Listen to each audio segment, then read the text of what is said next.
Magandang araw. Alam niyo ba kung ano ang diabetes? Ito ay isang kondisyon na kung saan ang katawan ay nagtataglay ng ubod na taas na blood sugar o asukal sa dugo. Ang asukal kasi ay dapat nakastore o nakatabi lamang muna sa mga muscles at atay natin habang hindi ito kailangan ng ating katawan. May dalawang dahilan kung bakit ang asukal sa dugo ay tumataas.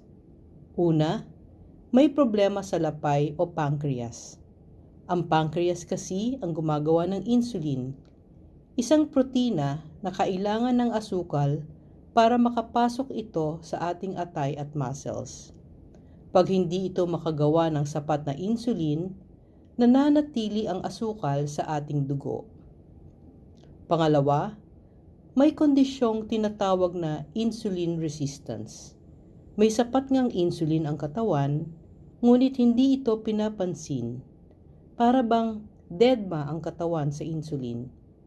Madalas, ito ang dahilan sa kondisyong gestational diabetes o diabetes habang nagbubuntis.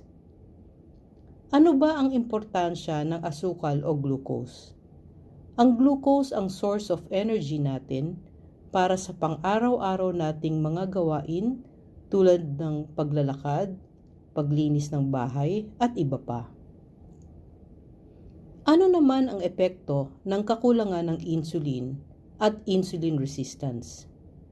Kung kulang ang insulin or kung may insulin resistance, hindi pumapasok ang glucose sa ating mga muscle at atay at nananatili ang glucose sa dugo.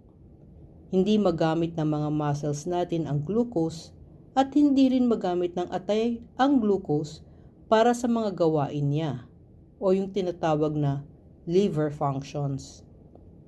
Ano ba ang epekto ng mataas na asukal o mga sintomas ng diabetes?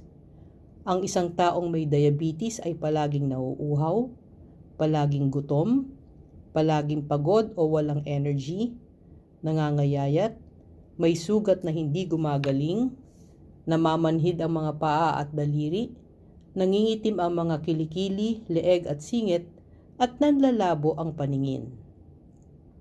Kung meron kang mga gantong sintomas, magkonsulta agad sa doktor at malamang ay ipapagawa niya ito sa inyo. Fasting blood sugar or fasting blood glucose or FBS or FPG. May fasting itong blood exam na ito na 8 hanggang 12 oras. Ang normal ay 72 hanggang 108 mg per deciliter or 4 hanggang 6 millimoles per liter. Impaired naman o may dapat ng ikabahala kapag ang FBS ay 100 hanggang 125 mg per deciliter or 5.7 hanggang 6.4 millimoles per liter.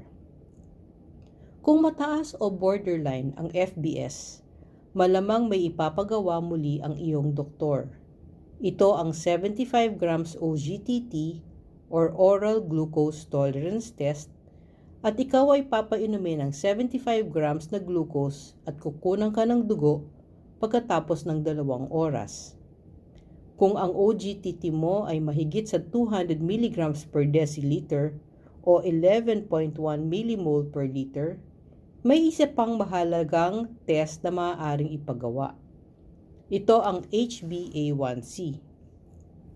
Ang asukal ay dumidikit sa pula ng dugo o red blood cells at nananatiling nakadikit hanggang 3 o 4 na buwan. Ang normal ay 3.5 hanggang 5.6%. Kapag ang resulta ay higit pa sa 6.5%, ito ay diabetes na. Ano ba ang mga komplikasyon ng diabetes? Ang taong may diabetes ay maaaring magkasakit sa puso, magkasakit sa bato, mabulag, ma-stroke, maputulan ng paa kapag ang sugat ay bumabaho at nabubulok na. Ang mga komplikasyong ito ay maiiwasan naman. Kaya, kung kayo ay may mga sintomas na ng diabetes, kumonsulta na agad sa doktor. Ang sakit na ito ay may gamot.